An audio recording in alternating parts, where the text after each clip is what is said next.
नमस्कार। तर आज मी तुमच्यासोबत परफेक्ट कढीची रेसिपी कशी बनवायची, बऱ्याच वेळेस दह्याची कढी बनवताना फुटते, तर ती फुटू नये म्हणून काय टिप्स आणि ट्रिक्स आहेत ते सगळं मी या व्हिडिओमध्ये एक्सप्लेन करणार आहे। तर सुरुवातीला मी इथे हिरवी मिरची आणि लसूण घेतला आहे। हिरवी मिरची तुम्ही तुमच्या आवडीनुसार तुम्हाला किती तिखट आवडतं कमी जास्त करू शकता। आता यामध्ये 1 चमचाभर एवढी कोथिंबीर घालणार आहे। फक्त आता 1च चमचा घालते, बाकीची नंतर कढीवर घालणार आहोत आपण। हे सगळं आपल्याला मिक्सरला फिरवून घ्यायचंय। थोडक्यात काय आपल्याला एक ठेचा बनवून घ्यायचा आहे।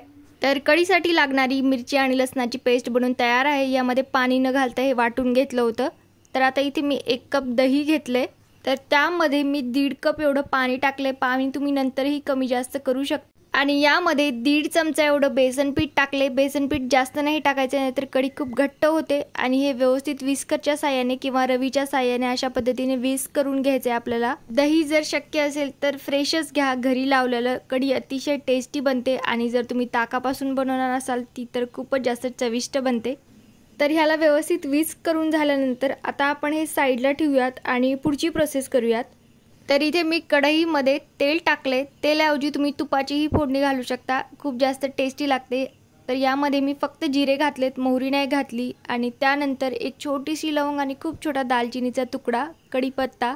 लवंग आणि दालचिनीचा खूप छान फ्लेवर येतो कढीमध्ये। आणि त्यानंतर जो आपण ठेचा तयार करून ठेवला होता तो घालूयात आणि याची कच्ची टेस्ट जाईपर्यंत साधारणतः 1 ते 2 मिनिटं परतून घ्यायचं। त्यानंतर हिंग घातले, 1 छोटा चमचा एवढा हळद घालायची, सगळं व्यवस्थित मिक्स करायचं। आणि आता यामध्ये दही आणि बेसन पिठाचं जे मिक्सचर आपण बनवलं होतं ते टाकायचं।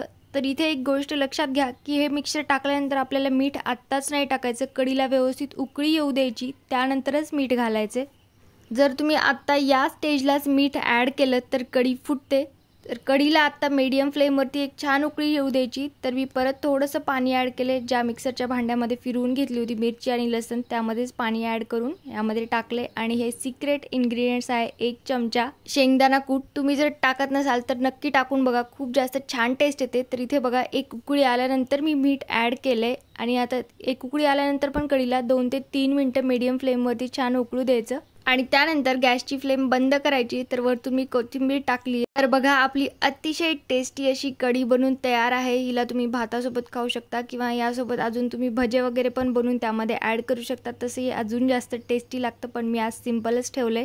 तर नक्की ट्राय करा ही कढीची रेसिपी। व्हिडिओ आवडला असेल तर लाईक करा, शेअर करा आणि चॅनलला जर सबस्क्राईब केलं नसेल तर प्लीज सबस्क्राईब नक्की करा।